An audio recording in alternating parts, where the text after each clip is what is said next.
સૌને મારા નમસ્કાર. હું ડોક્ટર રમેશ કાલિયા. નેક્સ્ટ આપણે ફેબ્રુઆરીમાં જે અલગ અલગ ઇમ્પોર્ટન્ટ દિવસો રહેલા છે તે અંતર્ગત આપણે માહિતી મેળવી હતી અને આજે આપણે જોઈશું માર્ચ મહિનો, તેમાં કયા કયા ઇમ્પોર્ટન્ટ દિવસો આવે છે, જેથી કરીને દરેક વિદ્યાર્થીઓને સરળતાથી માહિતી મળી શકે. 3 માર્ચનો દિવસ વિશ્વ શ્રવણ દિવસ તરીકે ઓળખાય છે. જ્યારે એ જ દિવસે એટલે કે 3 માર્ચના રોજ વિશ્વ વન્ય જીવન દિવસ તરીકે ઓળખવામાં આવે છે. તેમાં ખાસ કરીને ભારત દેશનું જે પર્યાવરણ અને જંગલ વિભાગ એટલે કે ફોરેસ્ટ વિભાગ રહેલું છે તેના દ્વારા પણ અવારનવાર આ વિશ્વ વન્ય જીવ દિવસની ખૂબ જ ઉજવણી કરવામાં આવે છે. ત્યારબાદ 4 માર્ચ જે રાષ્ટ્રીય સુરક્ષા દિવસ તરીકે ઓળખાય છે અને 8 માર્ચ આંતરરાષ્ટ્રીય મહિલા દિવસ તરીકે ઓળખવામાં આવે છે અને ત્યારબાદ 10 માર્ચ જે રાષ્ટ્રમંડળ દિવસ તરીકે ઓળખવામાં આવે છે અને આ રાષ્ટ્રમંડળ દિવસ રહેલો છે તે માર્ચ મહિનાના દર બીજા શનિવારે તેની ઉજવણી કરવામાં આવે છે. જ્યારે 12 માર્ચ એ દાંડી કૂચ તરીકે પણ ઓળખવામાં આવે છે. એટલે કે ઈસવીસન 1930ના સમયગાળા દરમિયાન ગાંધીજીએ સાબરમતી આશ્રમથી લઈ અને નવસારી જિલ્લામાં આવેલું દરિયા કિનારાનું દાંડી રહેલું છે ત્યાં સુધી તેમણે કૂચ કરી હતી અને તેની પાછળનો ઉદ્દેશ ખાસ કરીને મીઠા ઉપર કરવેરો નાખવામાં આવ્યો હતો. તેની વિરુદ્ધમાં દાંડી કૂચ ગાંધીજીના નેતૃત્વમાં કરવામાં આવી હતી.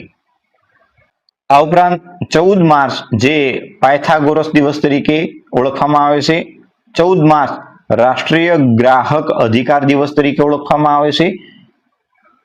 જ્યારે 16 માર્ચ રાષ્ટ્રીય ટીકાકરણ તરીકે ઓળખવામાં આવે છે. આ ઉપરાંત દર વર્ષે માર્ચ મહિનાના 3જા ગુરુવારે વિશ્વ કિડની દિવસની પણ ઉજવણી કરવામાં આવે છે. આ ઉપરાંત 17 માર્ચનો દિવસ સેન્ટ પેટ્રિક દિવસ તરીકે ઓળખવામાં આવે છે. 18 માર્ચ ઓર્ડન્સ ફેક્ટરી દિવસ તરીકે ઓળખવામાં આવે છે. 19 માર્ચ આંતરરાષ્ટ્રીય ગ્રાહક દિવસ તરીકે ઓળખવામાં આવે છે. આ ઉપરાંત 19 માર્ચનો દિવસ CRPF એટલે કે સેન્ટ્રલ રિઝર્વ પોલીસ ફોજ દિવસ તરીકે ઓળખવામાં આવે છે. 20 માર્ચ વિશ્વ ચકલી દિવસ તરીકે ઓળખવામાં આવે છે અને બીજો એ જ દિવસે એટલે કે 20 માર્ચના રોજ વર્લ્ડ હેપીનેસ એટલે કે આનંદ કે ખુશી ડે તરીકે પણ ઉજવવામાં આવે છે. આ ઉપરાંત 21 માર્ચના દિવસે આંતરરાષ્ટ્રીય વન દિવસ તરીકે ઉજવણી કરવામાં આવે છે અને 21 માર્ચના રોજ વિશ્વ કવિતા દિવસ તરીકે પણ ઉજવણી કરવામાં આવે છે. આ ઉપરાંત 22 માર્ચના રોજ વિશ્વ જળ દિવસ તરીકે અને એ જ રીતે 22 માર્ચના રોજ બિહાર રાજ્ય જે એક નવા રાજ્ય તરીકે સ્થાપિત થયું એટલે કે બિહાર દિવસ તરીકે પણ ઉજવવામાં આવે છે. ઉપરાંત 23 માર્ચ શહીદ દિવસ તરીકે ઓળખવામાં આવે છે. એટલે કે ભગતસિંહ, સુખદેવ, થાપર અને શિવરામ રાજગુરુની શહાદત એટલે કે 23 માર્ચ 1931ના રોજ તેમણે ઇન્કલાબ જિંદાબાદ, ભારત માતા કી જય એમ હસતા મુખે બોલી અને ભારત દેશને આઝાદી અપાવવા માટે આ યુવાનો રહેલા છે તે રાષ્ટ્ર માટે શહાદત વહોરી હતી. તેથી 23 માર્ચનો દિવસ શહીદ દિવસ તરીકે ઓળખવામાં આવે છે. ત્યારબાદ 23 માર્ચ વિશ્વ મોસમ વિજ્ઞાન દિવસ તરીકે ઓળખવામાં આવે છે.